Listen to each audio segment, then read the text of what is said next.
Good morning, friends. Today we are going to discuss one of the topic of our syllabus, that is photosynthesis of plant physiology paper. So let us start. Photosynthesis is an enzyme regulated anabolic process of manufacture of organic compounds inside the chlorophyll containing cells from carbon dioxide and water with the help of sunlight as a source of energy. Okay. So friends, you might understand that what is photosynthesis. Photosynthesis is the process in which glucose or organic compounds are produced by using water and water sunlight as a raw material and chlorophyll pigments which are already present inside the plant cell. And it is an anabolic process, means here production of something is taking place, so it is anabolic process. Photosynthesis is a chemical process, or simply we can call it as a biochemical process, uses of light energy to synthesize the organic compounds sugar. So we know that here use of light energy is there for the synthesis of glucose. Now, importance of photosynthesis. It is the primary source of food which releases oxygen into the atmosphere. Now let us focus on a early experiment. Joseph Priestley in 1770 performed a series of experiments with a bell jar, candle and mouse. Priestley observed that a candle burning in a closed bell jar soon get extinguished. Similarly, a mouse would soon suffocate in a closed space. He concluded that a burning candle or an animal that breathed the air both somehow damaged the air. Means Joseph Priestley concluded that he taken the bell jar, mouse and candle. Then he observed that candle along with mouse releases something harmful substances, and that is nothing but today we know that this substance is nothing but the carbon dioxide which damage the air. But when he placed the mint means pudina, mint plant in the same bell jar, he found that mouse and the candle both are continued. Mouse stayed alive and candle continued to burn. Why it is so? The question arises because in a same bell jar, when Joseph Priestley kept a mint plant, this mint plant releases oxygen, and this oxygen provide to the mouse and the candle too, and because of that means mouse stayed alive and the candle is staying burning. Priestley hypothesized as follows: plants restore to the air whatever breathing animals and burning candles remove.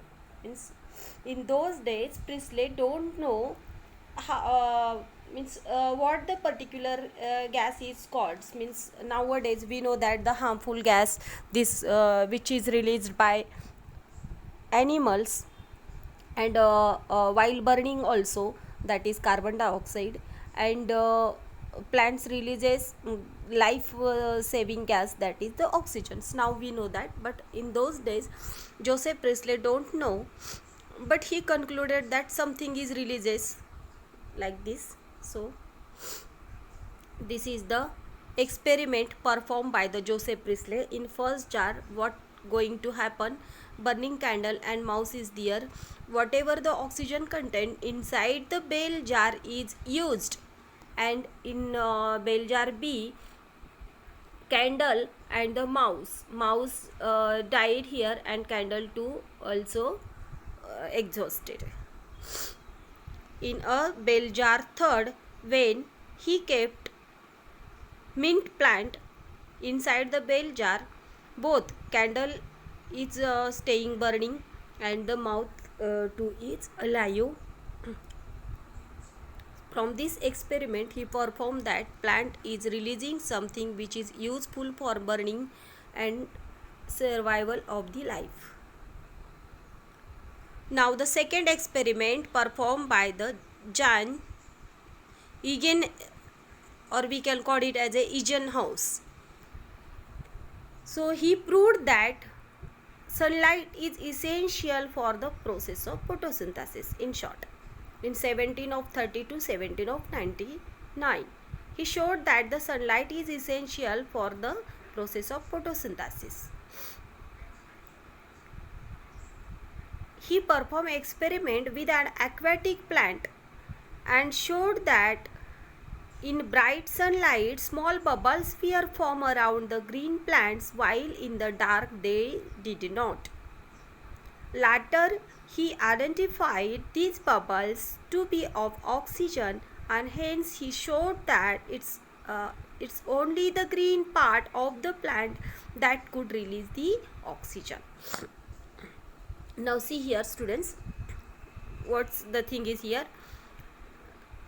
Jan Eganhouse in 1730 to 1779 99 duration, he showed that the sunlight is essential for the photosynthesis. For that experiment, he taken bell jar along with the aquatic plants, means one of the alga he taken, and he kept in a sunlight. Firstly, when he kept in dark shade, means in absence of sunlight, the photosynthesis process is not going to happen.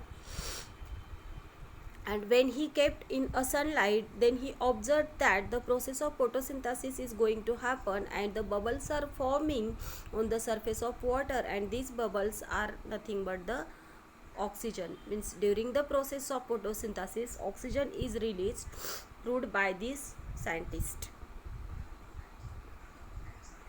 In 1854, Julius von Sachs proved that the plant produces glucose while growing and stores them in the form of the starch.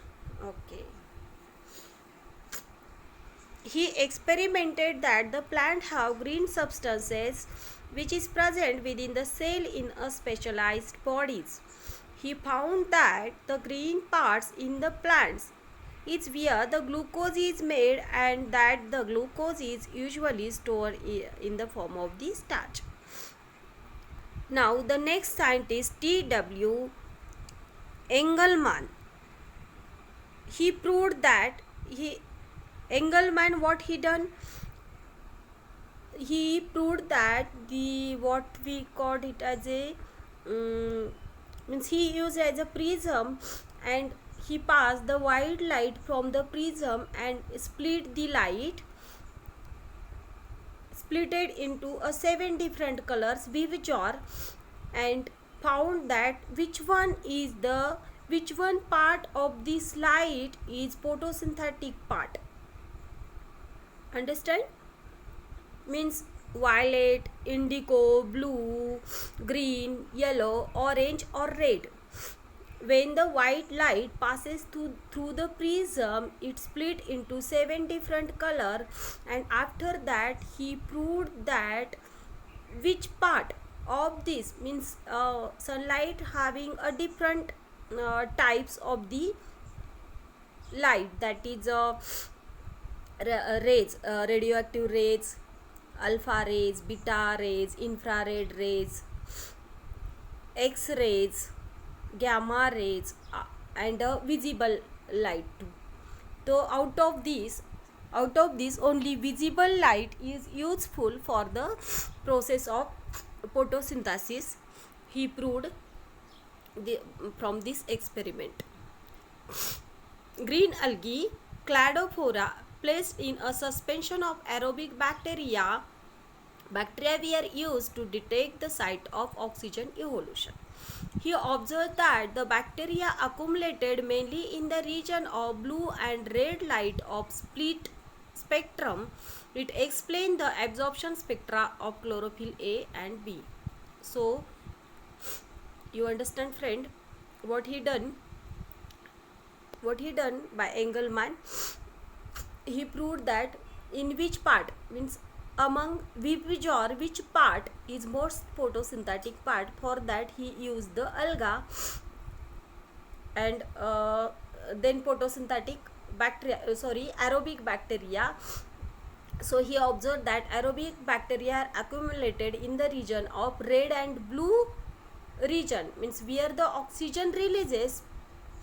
In this region, this aerobic bacteria gathered, accumulate, and from this experiment he proved that among Vipajor red and blue region, absorption spectra is more photosynthetic in this process of photosynthesis.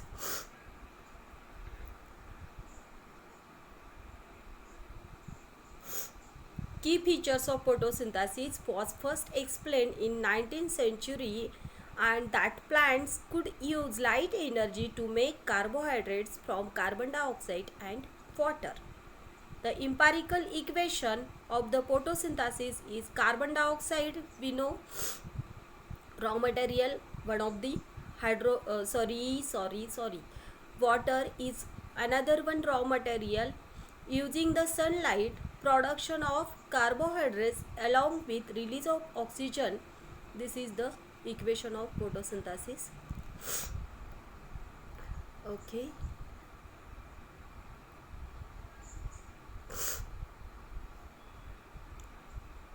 So friends, in next lecture we'll discuss about the structure of chloroplast. This is the very essential part of this topic. Once you understand the structure of chloroplast, means suppose you will understand entire chapter related to the photosynthesis. So till then, bye bye, have a good day, thank you.